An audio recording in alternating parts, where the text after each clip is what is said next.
PoliticsJOE fans is coming. We're asking for your help. If you like our journalism and want us to continue making it, consider supporting us for the price of an expensive London pint once a month, about £2 a week. Head to our Patreon, where you'll be able to get first dibs on live event tickets, access to the PolJOE group chat, Q&As, and exclusive content. Go to patreon.com/PoliticsJOE, where exclusively for you, our pod freaks will be able to use code POD to get 90% off your first month. That's code POD, P-O-D, for 90% off your first month at patreon.com/PoliticsJOE. Love podcasts, hate nonsense. It's the PoliticsJOE podcast, ladies and gentlemen. Woo! Thank you, Ben.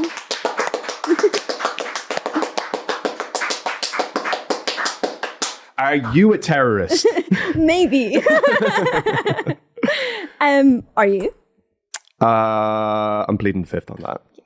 I did realize when I was speaking to one of the Palestine Action spokespeople yesterday, I asked him if he planned to continue his work with Palestine Action once they're prescribed. And he was just like, well, obviously I'm not answering that. And I was like, yeah, good point. You just knocked yourself out in the middle of a anti-terrorism protest or anti-prescription protest. Mm-hmm. Laura Beveridge, welcome. Seán Hickey, how are you? I'm fantastic, thank you. Well rested. Good. And yeah, we're here talking about Pal Action. Mm-hmm. Their descent into the same league as Al-Qaeda, Boko Haram, and ISIS. Who else? Hizb ut-Tahrir. Mm-hmm. Strangely, no one like Britain First. No EDL. Yeah, no EDL either. Yeah. Interesting that, isn't it? Yeah. You were on the ground yesterday with people that were out in support of Palestine Action. Yeah, I was. And it was interesting because I feel like in this job we end up going to a lot of protests. So we're kind of familiar with how they're policed and when it kicks off. And granted, I've never been to the like the far right ones, like Ed has been, where I guess there would be a really heavy police protest. Well, you were at an asylum hotel last summer, weren't you? I was, yeah. But there were no police there that day. I wonder why. Whereas I've been to like a lot of the Palestine marches, and there is always police there, but it's usually like very convivial and it's well natured, and they always feel well policed. Whereas this one, there was a huge police presence. Like I've never seen a police presence as big there was a lot of people there, but like the ratio was just really strange. And you went up into Trafalgar Square, and you know the roundabout in front of Nelson's Column? Yeah. Just like a fleet of like police cars and vans parked there, like something out of a movie. It was really strange. For a Monday afternoon as well, it's quite iffy, yeah. It was really strange. And then obviously we didn't see it like kick off, so we can't like say who agitated first. But it really did. There was so many like scuffles between like police and protesters, and like people being held to the ground by the police. And when I asked like what's happening, what did they do? The police officer said they were fighting us, which I'm not. The protesters were fighting the police. Yeah. Okay. But we didn't see that happen. So, and then at the end at 3 p.m. there was like a dispersal order, and when people didn't move, I think there was arrests then. But it's interesting because the Met Police have played quite a big role in the prescription process, because it was Mark Riley, the Met Commissioner, who recommended to Keir Starmer that Palestine Action should be prescribed, and he called them an extremist, I think organised criminal terrorist extremist group. Yeah, it was quite a few words in a line, wasn't it? He said it again this morning on LBC. He did a phone in there. It was organised criminal extremist group is what he calls them. Okay, yeah. So it's like quite interesting. You know, he's using that language before they're prescribed, and not letting them. He didn't let them demonstrate outside Parliament where they had originally wanted to demonstrate. He moved them to Trafalgar Square, and then to see that big police presence. That's right. It wasn't by even Sunday evening, the advertisements for the protest were to be at Parliament Square. Yeah. And so then on the day, it was moved all the way up to Trafalgar Square. Yeah. I think actually maybe that's like later in the podcast, that's something we could like touch on, is how police have been given, not just recently, but from the last government, have been giving increasing amounts of powers to police protests in a way that might feel quite anti-free speech, anti-protest. Yeah. And I suppose, I mean, we're going to hear from a Labour MP later on as well that you spoke to yesterday. And one of the points he made that I found quite interesting was this idea that the Labour government clamping down on protest and kind of prescribing organisations that are ostensibly non-violent, one-issue like lobby groups, effectively. Prescribing and criminalising organisations like that opens the door for the far right, or it appeases the far right in some way. I don't know how much that kind of argument sticks, you know? So, I mean, a government of any stripe in this country, whether it was Labour in 2003 when it came to the Iraq War, or when it's the Conservatives the last 5-10 years, the government of the day, their entire interest is protecting state power and preserving state power. And so it doesn't necessarily hold water for me that it's against the philosophy of the Labour Party in government to be anti-protest, because the Labour Party in government is the government of the United Kingdom.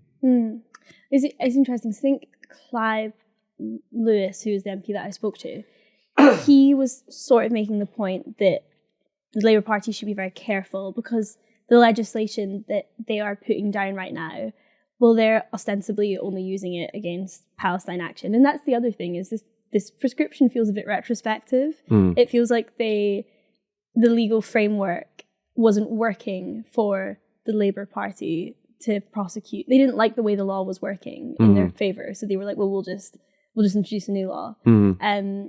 And I think that Clive Lewis's point was that doing that is laying a precedent and giving the tools to the next government, which, you know, could be a reform government, to then go like carte blanche with, you know, authoritarianism and crackdown on free speech. Yeah, I get it. I guess because that's the key, isn't it? That with other prescribed organizations, you can say, okay, this group is prescribed and these are the actions of the group.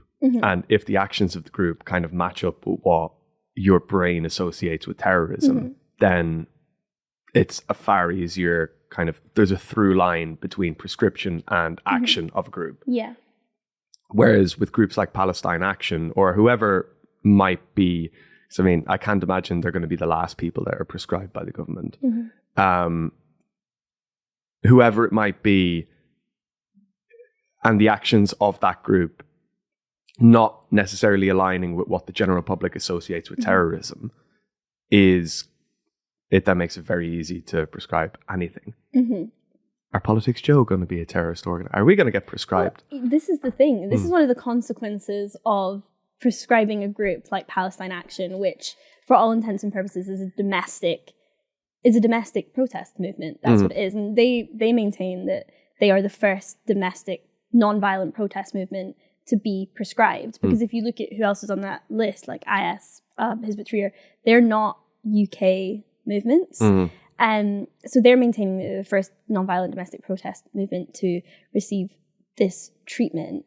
Do you think if you were a British member of Hizb ut-Tahrir or Boko Haram and you see that Palestine Action are about to be put in the same bracket as you, you're a little bit pissed off? Like it undermines your work in a way. Yeah, so I think what is interesting is, as a consequence of this, prescribing them under the Terrorism Act is that it's not just it won't just be illegal to be a member of Palestine Action. It will be illegal to show support for them. So saying things like we have said on this podcast, or saying things that are very mainstream views, like, oh, you know, maybe I don't agree with breaking into an RAF base, but, you know, I really appreciate how Palestine Action have drawn attention to the genocide in Gaza. You're showing support for Palestine Action, terrorist jail. Like, it's insane. And I asked, I asked Clive Lewis if Sally Rooney, the Normal People author, she wrote an op-ed in The Guardian yesterday showing support for Palestine Action and said even if they were prescribed, that she would still support them. And I asked Clive Lewis, does that mean that she could be arrested now? And he said, yeah, very possibly.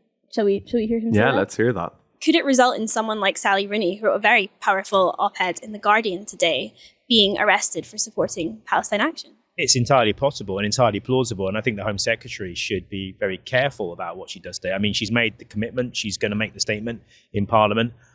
I think, sometimes you sometimes put your hand up and say, you might have got this wrong. I don't know who's advising her. I'd love to know who's advising her. But unfortunately, it feels to me this is very short-sighted and could have unintended consequences. Consequences that I don't think anyone in the Labour Party would want to see, or anyone in the Labour government.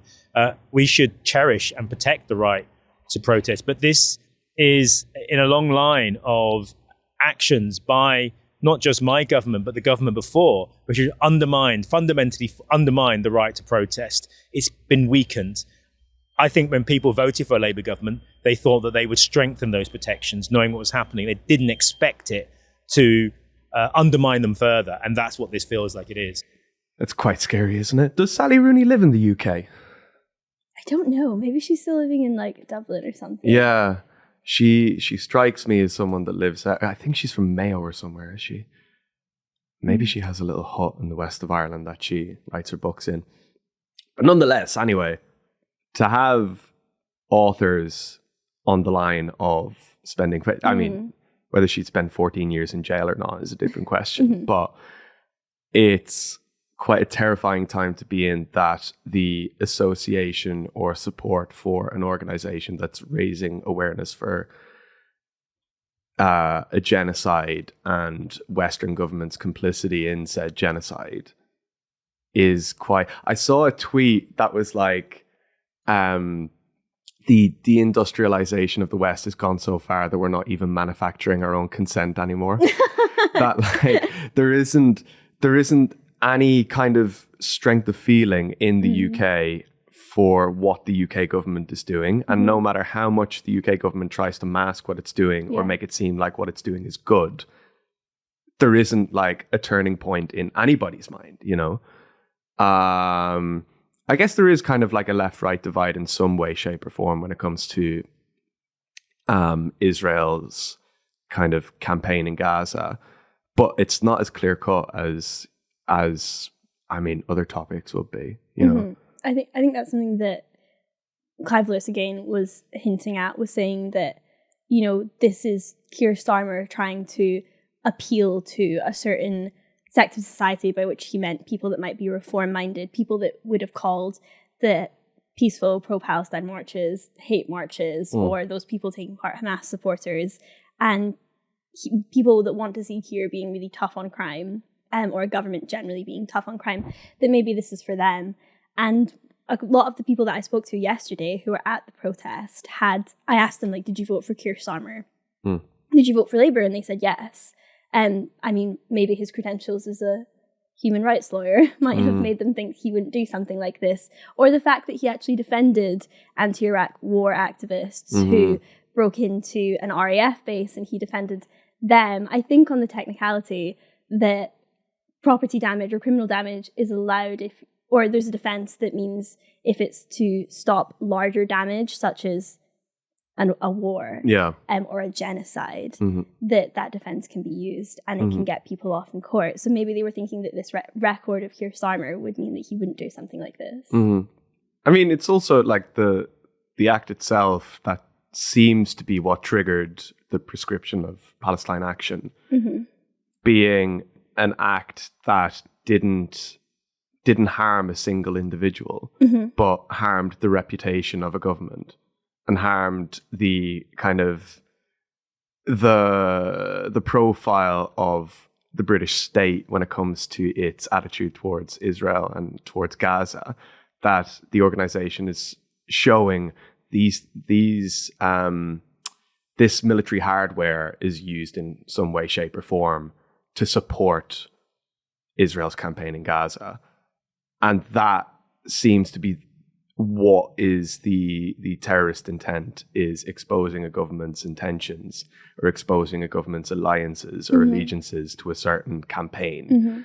Kind of, it makes you think about what terrorism is and how you constitute terrorism, and the fact that reputation is such a part of what is considered terrorist and what isn't considered terrorist, that a group of people that just break into an airbase, that spray paint a plane, are now as dangerous as Islamic State, you know? Yeah, I mean, because they're saying, or the government's saying that, you know, doing something like that, breaking into an RAF base, means that this group are threatening national security. But I think national security, or just the word security and how our government uses it, is so slippery. Because whose security? Because arming the Israeli state doesn't make me feel more secure as a Brit. It doesn't make me feel safer. Yeah. So national security is really a question. Well, whose security are we talking about here? Yeah. I think to go back to the point about policing protest and who could be criminalised as a result of this, I do think it's really interesting that it feels like the Labour government have kind of picked up the baton of where the Conservatives left off with a lot of the legislation that they were passing or looking to pass in Parliament. I mean, the Crime and Policing Bill, which is in the House of Commons just now, is the fourth anti-protest bill in Parliament in 4 years, which feels... Is that really Britain's most pressing legislative problem? It seems like it. There's 4 of them in the last however many years. And it seeks to further criminalise parts of protest, including banning face coverings and giving police the power to force people who are on limited visas to leave the country. So that's going to put so many people off coming out to protest. I mean, you're not going to protest something if you could be threatened with deportation, or if a lot of people like to wear face coverings because they're afraid it could, you know, affect their employment, or you know, these things are contentious and they just don't want to be identified. And with now the prescription of Palestine Action, is it going to put people, well, in fact, the intention is, I think, to put people off attending these protests, because what if you attend and then there are Palestine Action members there? Suddenly, are you in the same group as them? Could you be arrested on a terror offence? It's quite Trumpian, isn't it? The deportation aspect of it. But for a country, I mean, Clive Lewis touches on it at some point as well, and maybe we'll listen to it as well, of how Britain has a long and storied history of protest and civil disobedience for the greater good. Clive Lewis made the point that had it not been for the suffragettes, people like Yvette Cooper, Rachel Reeves would not be in government now. But yet that same, in that same breath, the British government is now actively clamping down further and further and further to make it near impossible for people to change any status quo in the future. And kind of just copying more authoritarian regimes, you know, I just said there a second ago, like Trump's America. We've seen what's been happening there with people being deported to their home countries for not even going to protest. Some people just writing op-eds in student newspapers. But again, for pro-Palestine, for the same cause. Yeah. So there's acceptable and non-acceptable protest. And it's quite scary to be to be anyone in this country at the moment, you know? Like we've been, as you mentioned earlier, we've been at these protests since 2023, and there could come a point where you're at a protest and you accidentally speak to somebody who has an allegiance with Palestine Action or whatever. It makes the lives of journalists, of protesters themselves, of people that just want to show solidarity with the Palestinian movement, so much more difficult. Like, where does association end? You know, is standing next to somebody in a crowd of 20,000 people association, and does that warrant a prison sentence?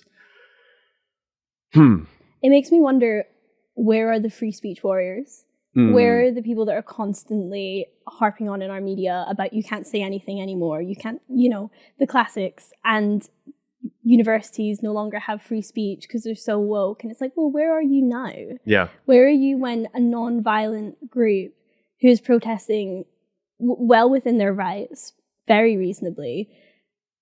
Where are you now? You're just happy for them to all be branded terrorists. Yeah. I mean, yeah, it's crazy. And it also begs the question of like what we saw last summer, and the groups involved in kind of the attacking of mosques and kind of the Islamophobia and the xenophobia seen all across the United Kingdom, and kind of it still has some remnants now.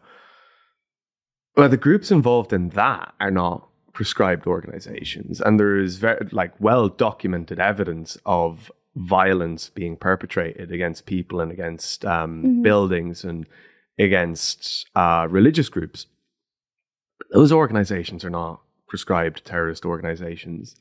I wonder why a group like Palestine Action is the one that seemed to be the biggest threat to the British state than someone like Britain First or the EDL.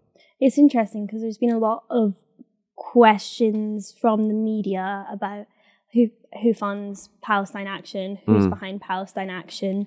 Jonathan Reynolds even suggesting on Laura Kuenssberg that there was foreign influence in Palestine Action. Palestine Action completely deny that and say they're funded completely by donors. What is interesting though, and I want to get this right, so I'm going to read it off my phone, is in The Guardian, there was a very good piece today by their legal affairs correspondent, Harun Sadiq, and she notes that the internal government documents released under Freedom of Information laws have revealed meetings apparently to discuss Palestine Action between the government and Israeli embassy officials, although they were heavily redacted.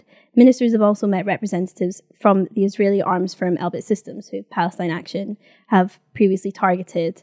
And the organisation We Believe Israel, which Labour MP Luke Akehurst used to be director of, began a campaign this month to ban Palestine Action. So I think it is, interesting that Jonathan Reynolds was throwing accusations of foreign influence at Palestine Action, knowing that there were meetings apparently to discuss Palestine Action between the government and Israeli embassy officials. It's also been reported today that there's investigations going on to see if the IRGC are funding Palestine Action to bring it to the more contemporary, blending the latest thing of, is the UK going to join in and do an Iraq 2.0 in Iran, and then somehow Palestine Action are also involved in that. Could you imagine if the Iranian Revolutionary Guard is funding guys to spray paint a weapons manufacturer? Surely if you were going to be funding organizations in other countries, there's more sensational means that you could do so than a little bit of red paint on something. It also feels like, are we just bringing back all the Y2K classics now? Yeah. Like war with Iraq or Iran now. Yeah. Are they just running out of ideas? And they're like, well, what's next? Who's going to be the next country that we're nearly going to war with? Because we haven't had a North Africa. Remember Libya? Yeah. I don't think Iran has the same kind of, because the Ayatollah isn't as dramatic and sexy as someone like Gaddafi, you need to have a wild mentalist. That man knew how to be a dictator. Yeah. There's friends of the podcast, Finn Taylor and Horatio Gold, have a fantastic podcast on history that you should watch and listen to, where they did, I think it was 4 parts they did on Gaddafi. Really? Fantastic entertainment. Did they good. talk about his obsession with Condoleezza Rice? They didn't. No, it was the one thing that they missed out on. I was like, oh, that would have been fun to hear their takes on this. That's my favourite Gaddafi fact. What's the poem called again? I think it's either Black Flower or Black Rose in the White House. And the story is that he had written this song for her. And then when she came to visit Libya, he insisted on playing it for her, and I think he also had a slideshow of pictures of her to accompany it. Stop it. Yeah, and do you know, once he was meant, this is just Gaddafi fun facts, but once he was meant to speak at I think it was either SOAS. He was meant to speak at SOAS in London, And he didn't stay in hotels. He would only stay in his yurt. Yep. And they couldn't fit the yurt on SOAS campus. So he because it was a big old tent, wasn't it? Yeah. Well, for a Bedouin, he had like a town. Yeah. His that was the thing as well. The rule was, so all of his bodyguards were women. Yeah. They had to be taller than him. Really? Yeah, they had to be taller than him. Which like there's just little tidbits of Muammar Gaddafi's life that you're just like, this man is genius. Henry Hill from PoliticsJOE was from PoliticsJOE was just telling me that apparently his son was a Libyan football player. He was, yeah. There's an old piece of content from Joe. I think it's Steve Sidwell, could be somebody else, played for the same football team as Muammar Gaddafi's son. Gaddafi's son, famously not a very good footballer, just got it. I think he was also the captain of the Libyan football team. Amazing. But was on the books at this Italian team, never played for the team. And the English footballer, I think it was Steve Sidwell, I'm willing to be corrected on that, ended up befriending Gaddafi's son, and they would just spend all week, every week, just getting the jet from A to B to C to D to go shopping in Milan or in wherever it might be, all on Gaddafi's card. Amazing. And then fly back to wherever it was. I think it was Torino that they played for. But yeah, just the life of a billionaire fail son. Yeah, it's like giving how Vasily Stalin, he was the coach of the national ice hockey team. Yeah. And if you've seen Death of Stalin, you know that he crashes a plane and takes out almost the whole team in the plane crash. Yeah. And it's like, well, what should Baron Trump do? Like, he should get a fun, like, sports career. He's going to end up just being like some sort of, he's going to bankroll podcasts or something like that. That's going to be his whole thing. Boring. He needs to get more creative with it. He needs to get so much more creative. There's the other, I don't know if it's the same Gaddafi son. This is the last Gaddafi anecdote I'm going to give. I don't know if it's the same Gaddafi son or a different son that lived in Switzerland and he sexually assaulted somebody, but then was extradited back to Libya. But the Swiss government were looking for him to try him in court and imprison him and all this kind of thing. Just so happened that the UN General Assembly was a couple of weeks after this. Gaddafi went to the UN General Assembly with a proposal to divide Switzerland on linguistic barriers. So he went with a map of Switzerland with just all of the different linguistic parts of Switzerland and saying, the French get the French part, the Italians get the Italian part. Just like, let's disband Switzerland. What are we doing? Why is Switzerland still a thing? All to defend his son. The honor of his son. Maybe not his proudest moment, but a fantastic man all the same.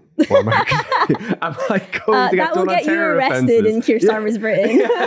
These days, you can't even say that Muammar Gaddafi was good for the memes. Is there anything else you'd like to add? I don't think so.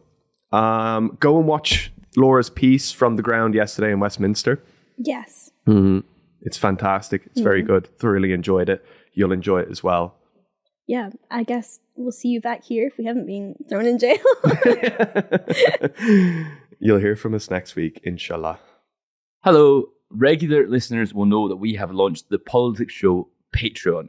There's going to be exclusive content, Q&As, live streams, all the good stuff. And you can get 90% off your first month now by going to the PoliticsJOE Patreon and using the code POD, P-O-D. That's the PoliticsJOE Patreon, code POD, for 90% off your first month as a subscriber. Thank you so much. We really appreciate it.